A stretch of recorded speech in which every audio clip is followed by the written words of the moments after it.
Want to amplify your affiliate program performance? The Amplify Summit is the only affiliate marketing event you need to attend to stay ahead of affiliate trends in 2024. You'll get no sales pitches, just honest advice and answers from industry experts to the questions that you have about affiliate program marketing. Get ready to save the date in your diary as we bring you the biggest and best Amplify Summit yet. Taking place on the 19th and 20th of March 2024, we'll be giving you the inside scoop on how to amplify your affiliate program and partner performance. Plus, book an on-demand ticket for £49 and you'll gain exclusive access to masterclasses, personal group coaching sessions, and all-important Ask Me Anything sessions with real live industry experts who will show and tell you how to implement new tactics that drive consistent results.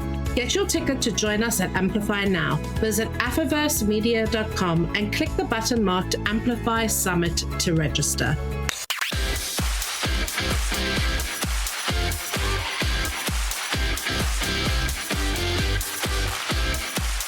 You're listening to the Affiliate Marketing Podcast, brought to you by affiversemedia.com.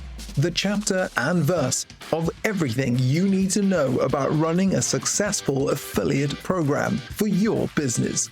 This is a podcast for digital and affiliate marketers, publishers, networks, agencies, and MarTech providers who operate, support, or manage affiliate marketing programs around the globe.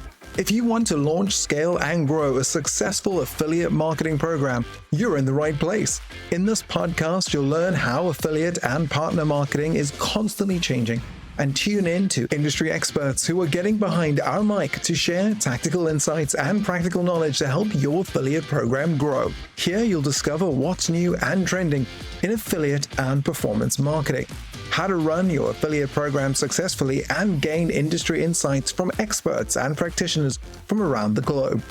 The truth is, you simply won't find this information anywhere else.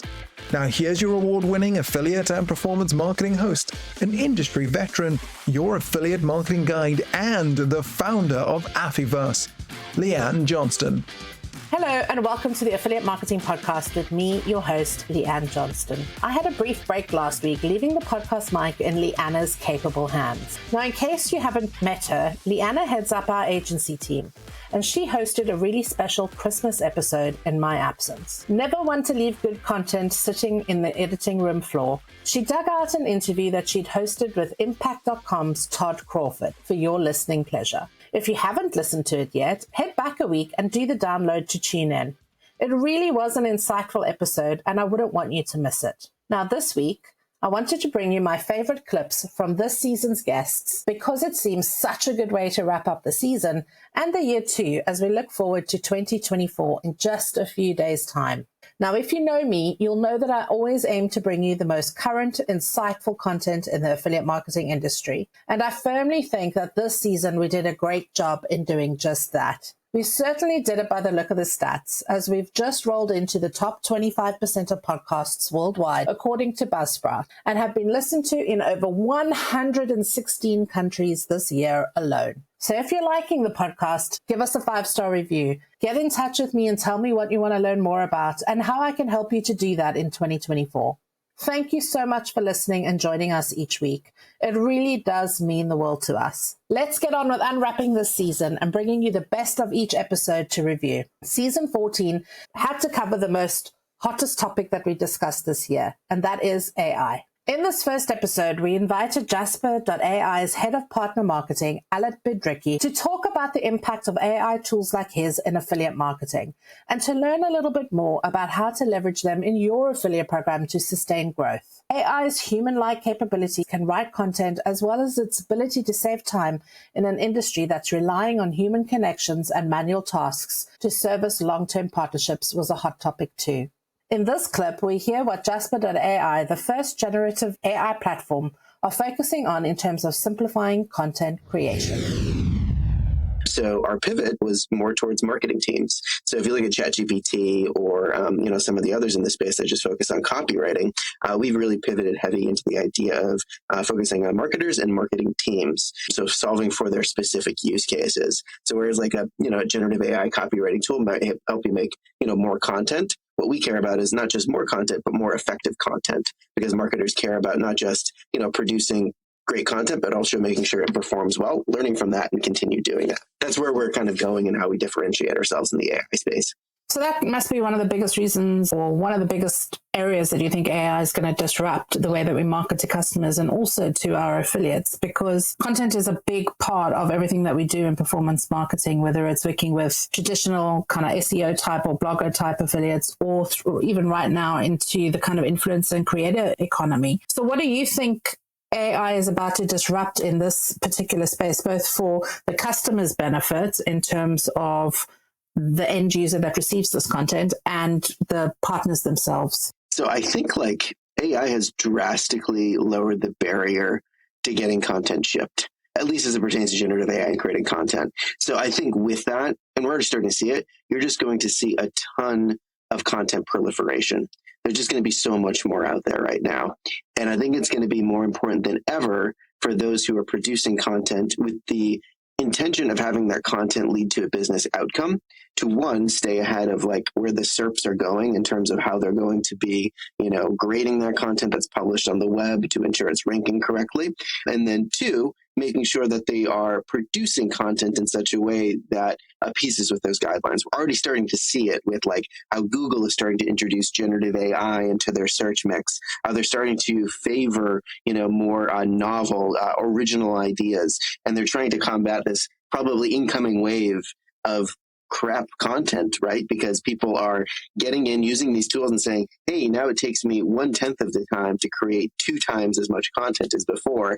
But they're not really putting polish on it. They're not putting the human element. They're not putting the strategy behind it. They're probably just putting the prompt and saying, give me a blog post on these 10 things. Great, done, shipped. And I think that's going to lead to a lot of really bad content proliferation. So advice from marketers in this space is to, stay ahead of, where the industry is going in terms of what's going to create successful content, and really have a strong point of view on how you will leverage these tools to reach that outcome. Because AI is not just replacing it and you're done. You still need to incorporate that human element into it to ensure you're writing strategic, valuable, and original content that gets found and used. You've touched on a word there that I just want to kind of dig into a little bit, is the original content. Now, there's a lot of talk happening about who owns this content that's created by AI. How do you kind of make sure that it's not copying or scraping from other, places around the internet, whatever the case may be? What are your thoughts on how we should be managing all of that, or thinking about managing it? If it were up to me, I'm not, the legislative power to be in order to put these rules into place. And if I talk about a little bit about how I'm designing some of the partner programs here at Jasper, I'm requiring partners to lead with transparency, especially those that are using AI to create content on behalf of their clients. I think there's a lot of folks out there that are starting to say I can get a competitive advantage, and I'm not going to tell my end client that I'm producing it using AI, and I'll get it done half the time and they'll still charge me the same amount of money.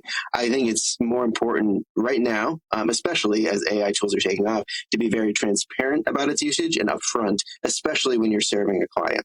So to your point around original content and how it's kind of murky. I think there's going to be a lot of thrash in these next couple of months and years as people kind of figure out, what is the right principle. You see different regions around the world who kind of treat it differently. So it'll be interesting to see where the chips fall. But in my opinion, if up to me, it's, being transparent about your usage of AI and being ethical about it too. Not, trying to say write this as if you are Stephen King.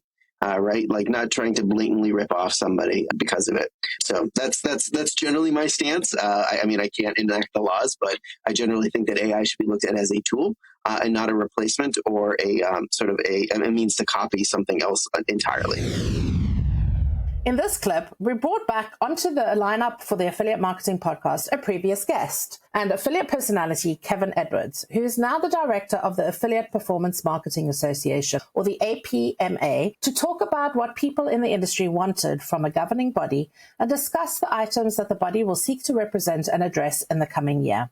Listen now at how Kevin explains the thought process behind the initial workshops and outreach that he's created to build the APMA here in the UK.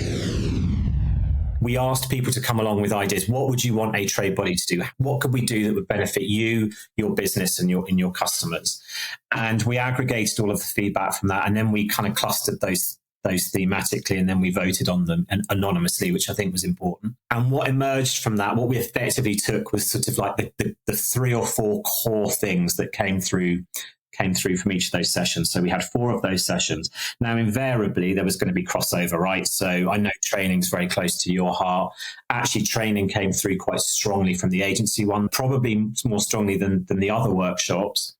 But training is very much going to feed into the roadmap for next year. And what that looks like in terms of deliverables, I don't know yet. This is very much sort of like finding our way in the dark, working out what works. Some stuff's going to work, some stuff's not. What came through quite strongly from that conversation is a lot of training material exists, but a lot of it exists obviously within organizations.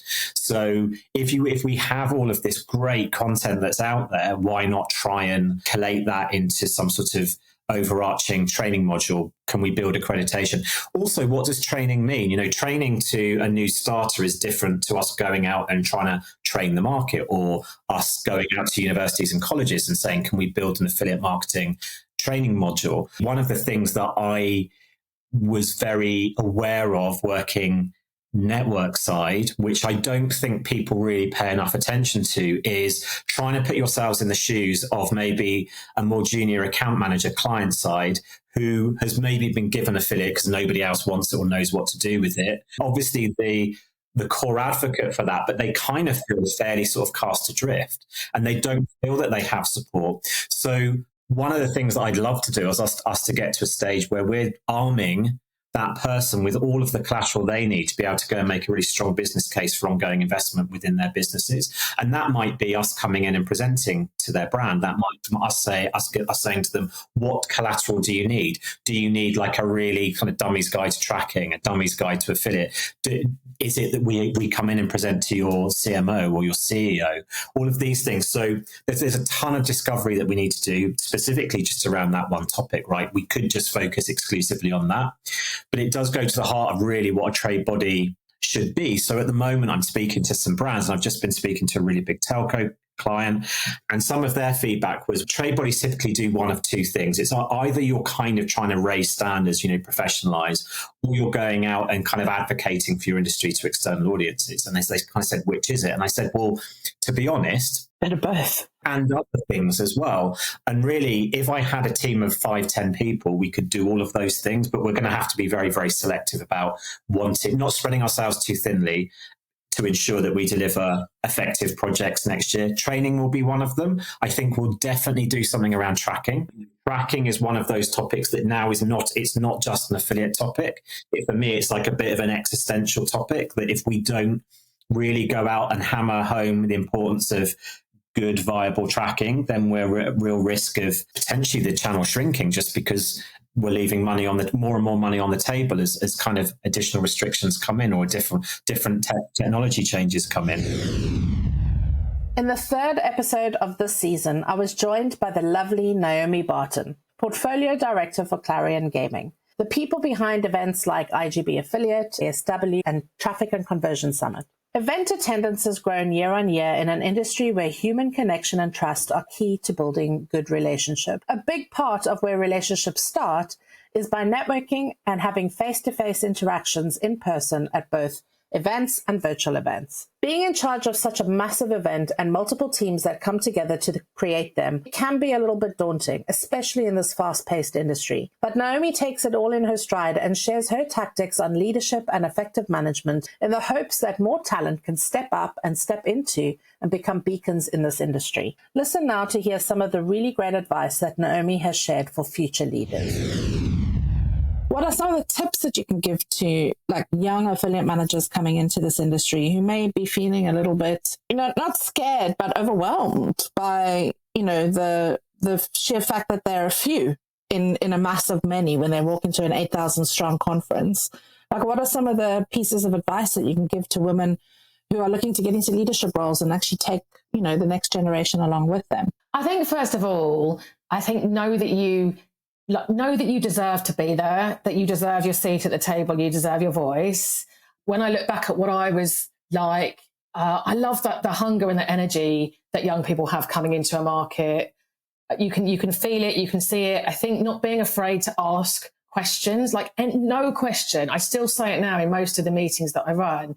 There's no stupid questions, none. And the other thing is that you never stop learning or growing, because if you're pushing yourself out of your comfort zone, you should always be asking questions that might make you feel a little uncomfortable. You're pushing yourself. So it's not like you get to a stage where you suddenly know everything, because you don't, because life changes and sectors and work changes. So, and I think not being afraid to ask, if you hear somebody that inspires you, not being afraid to say, would you mentor me, or can I speak to you? I have done that frequently in my career, and I have been mentored upwards and downwards. I'm being mentored all the time by, amazing people, amazing young women in their 20s who are so much more tech savvy than me in certain areas, have a really unique and different perspective, are marketing geniuses. I learn from them all the time, but what I can hopefully give them is a level of experience and confidence to say, just ask the question, ask why, don't be afraid to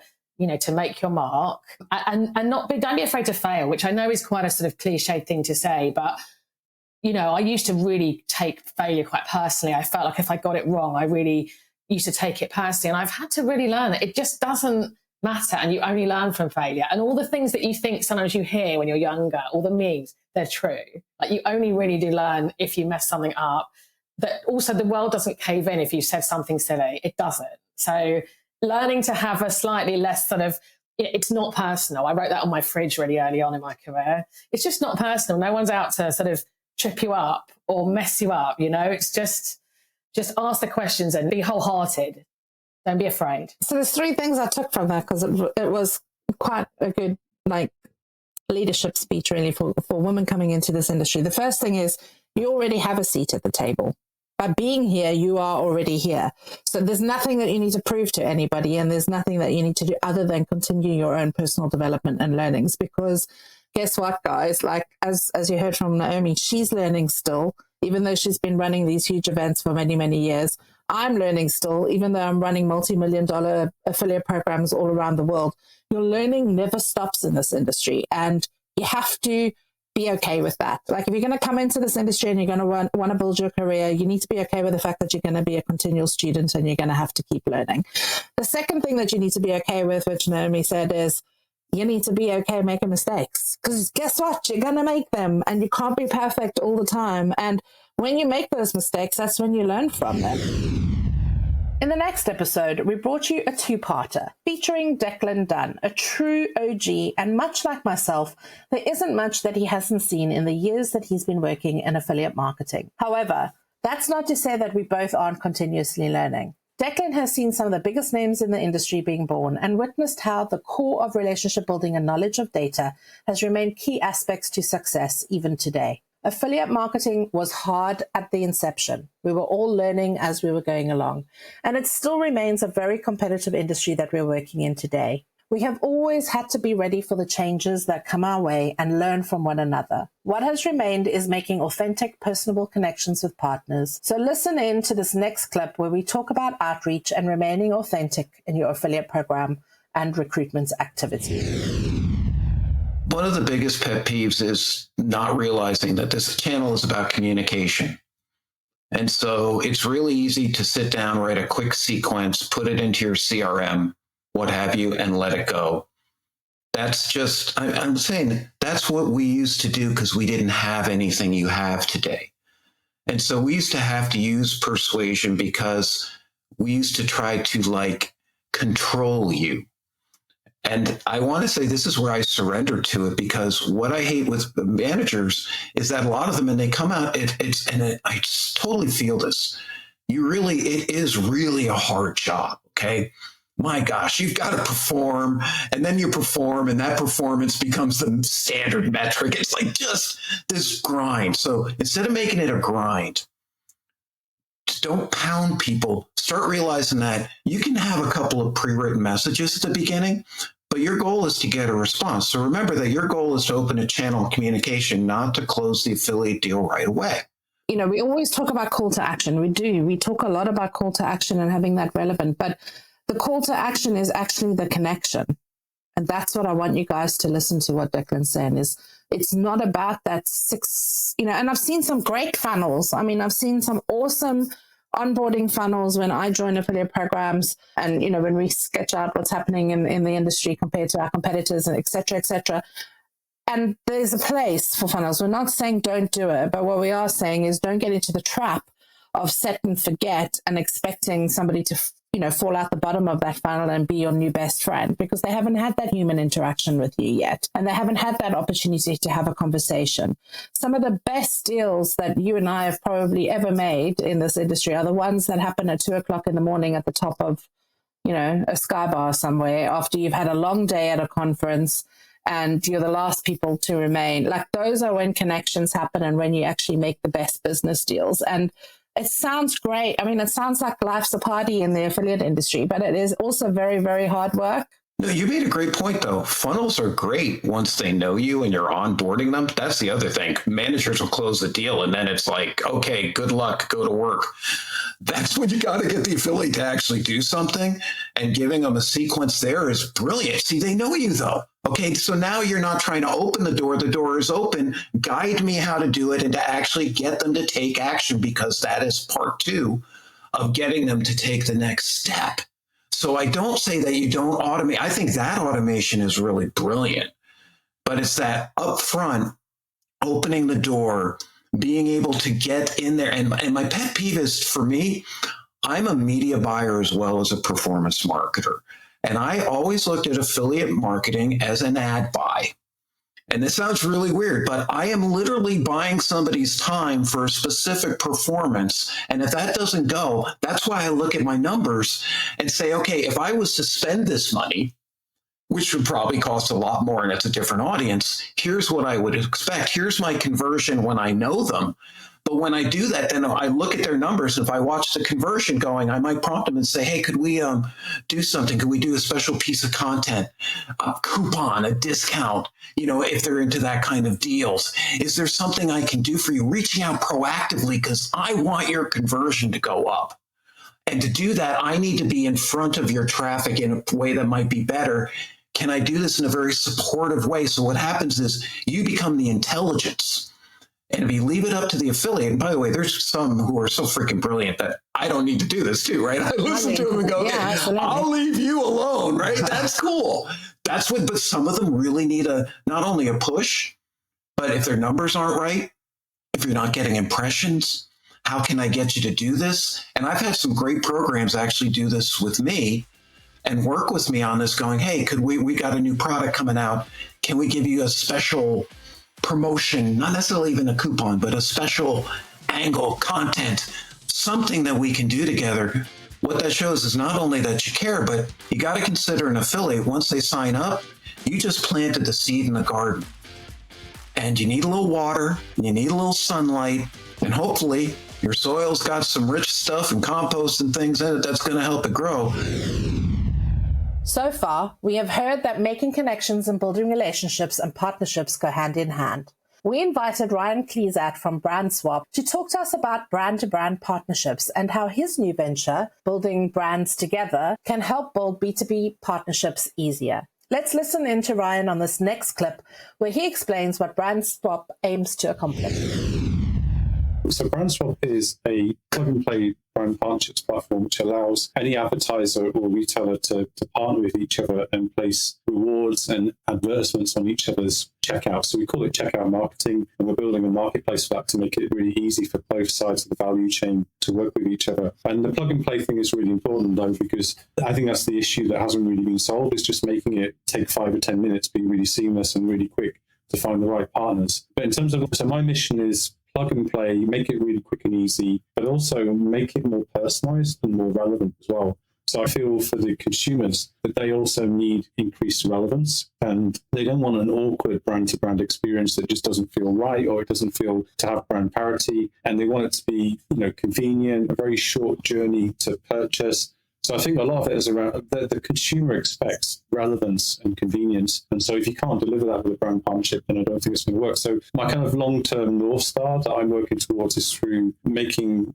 the brand partnership's incredibly relevant and real time at scale to the users. You know, you're buying a dishwasher and you get an offer for subscription for dishwasher tablets, something like that. You know, it's all immediate. You're insuring your pet and you get an offer for a pet food subscription. And that's the kind of relevance that I think ultimately all advertising is going towards anyway. And I think you won't even know it's there. It's like when it works, it's when it feels that it's almost invisible and there's no join. So that's my mission, is that it feels like that. It feels like it should just happen and it's right. Okay. So for affiliate managers that are tuning in here that want to perhaps explore partnerships as part of their performance ecosystem, what's the easiest way for them to do this? Because it's sometimes a little bit daunting when you go, oh yeah, I need to go build a partnership. Who do you contact? How do you start that conversation? Obviously, BrandSwap is the platform that will sit between the two parties or the two entities. They're going to partner up together. But what's some of the advice that you can give that you've seen work from some of the successful partnerships that you've maybe brokered? Sure. So I think the most successful partnerships, there tends to be a really good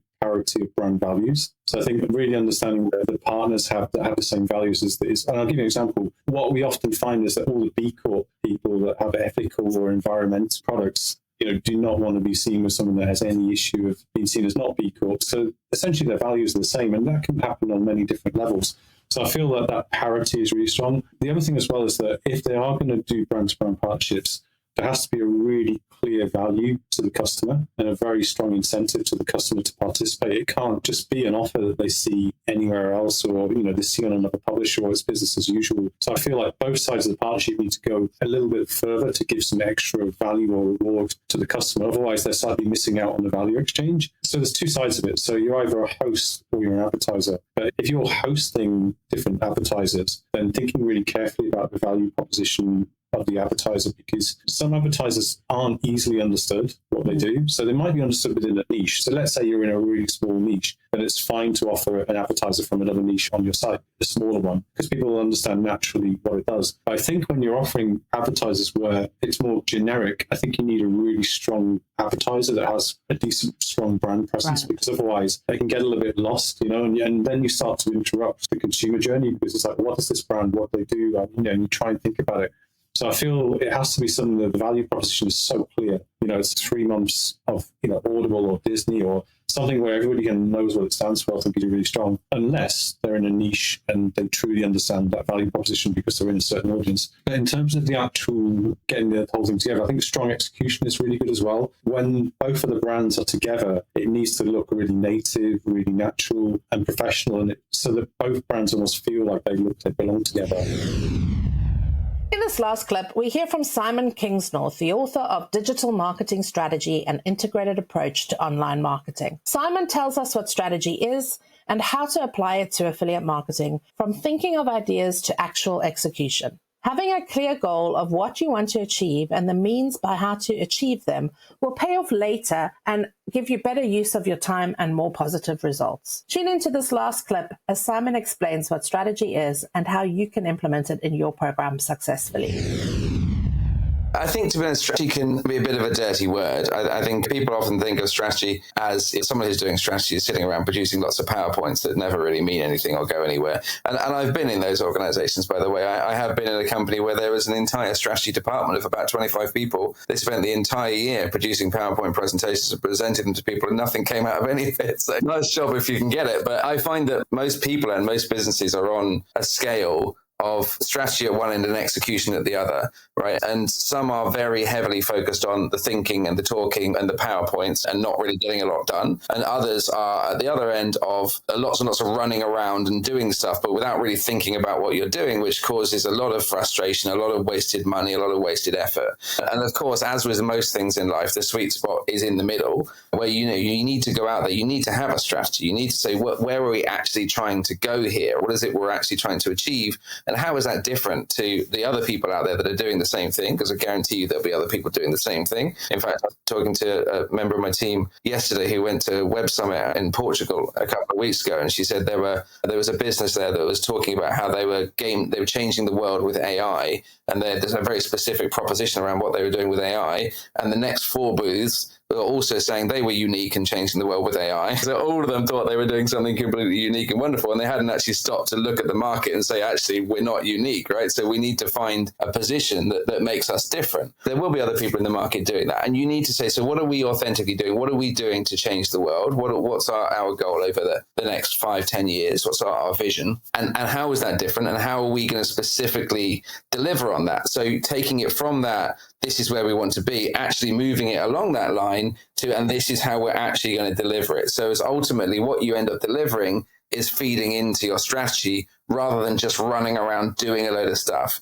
Because not only does that waste money and time, but also, in my experience, it really frustrates people as well. If you're working in a company and your boss is saying, hey, do this, and then the next month they're saying, oh, change my mind, now do that, and I'll cancel that over there and do this. You don't know whether you're coming or going. You get really frustrated. You get very high staff turnover from that situation as well, which is just not great. It's not good for anybody. So having a strategy is really important to have somewhere you're heading towards. I always start with every business I work with, and with my agency, SQ, work with a lot of companies at all sorts of different stages, from your massive global corporations to quite young startups who are just saying, look, we don't know where to go next, right? We've got to a certain level, which might just be we've got some funding, or it might be we've had this fantastic growth, but it's dried up or something along those lines, or we want to move into a new market. We don't know how to position ourselves there. And we always start with, okay, so what is that goal? And often it'll be, okay, we want to grow. But what does that really mean, right? You've got to break it down to the specifics of what do you mean by grow, right? Do you want to double in size over the next 5 years? Do you want to grow and own the US market, but actually you don't care about the other markets? And if not, why not? Let's understand whether that's right. And that might be right. That's fine. You might be absolutely right to be focused entirely in your territory. Your product is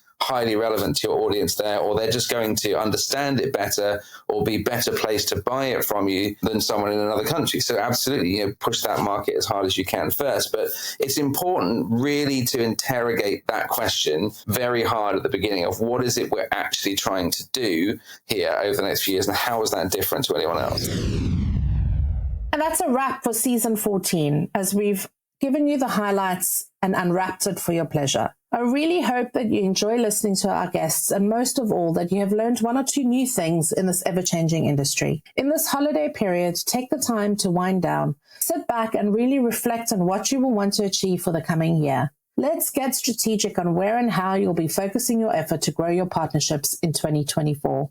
There is no doubt that this next year will challenge and excite us all. But remember to invest in yourself and your well-being, because without taking time to recharge your own energy, you can't be a great partner marketer that supports affiliates or clients either. Don't forget to tune into my 2024 predictions episode on the 4th of January, and then sit tight as we get ready to release season 15 of the Affiliate Marketing Podcast, which has graciously been sponsored and brought to you by Alpha Affiliates, who are bringing you an exciting lineup of topics to learn from, including how to leverage the latest SEO tactics, looking into industry compliance, understanding how design works and how that can convert more customers for your business, regulatory updates on how to grow your program successfully in a global marketplace, and loads more. Thank you for your support, and a massive shout out to all our AMPA student alumni who passed through our 12-week Affiliate Manager Performance Program training this year. I'm very much looking forward to seeing you all at various networking events and seeing how you shine bright in this industry and take the knowledge that you've learned forward. Season's greetings and Happy New Year, one and all.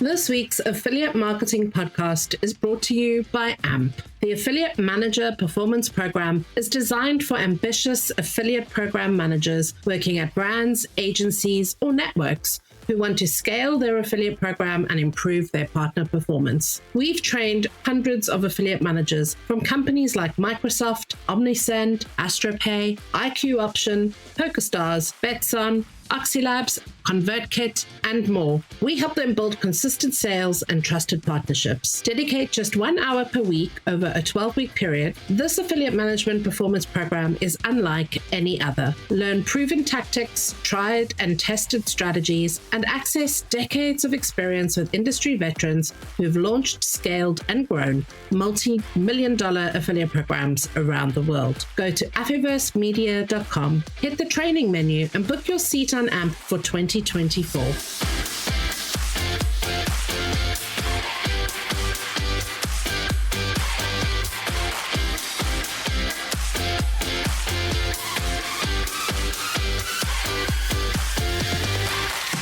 that's a wrap for this week's Affiliate Marketing Podcast. If you're loving what we're putting down, why not head over to Apple iTunes and give us a 5-star review?